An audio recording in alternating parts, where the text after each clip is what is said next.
me or everyone? Just if you want to see what it's like for the sister in this other anime. 21 minutes? Yeah, I just got a 21 minutes because pretty much her brother gets stabbed and she goes like ape shit, and then the demon's like, nah fam, I'm gonna do a whole bunch of rape shit. Oh, ape shit. I like it. It's really sad. Like, she can't control it, and it just is like, hey, look at me, I'm this your asshole, and I like apples.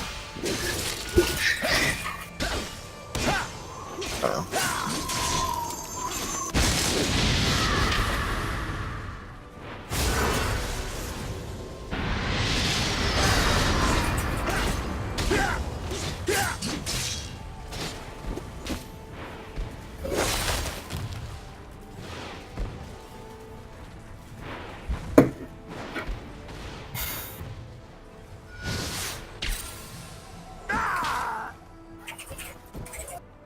Does she ever get to die?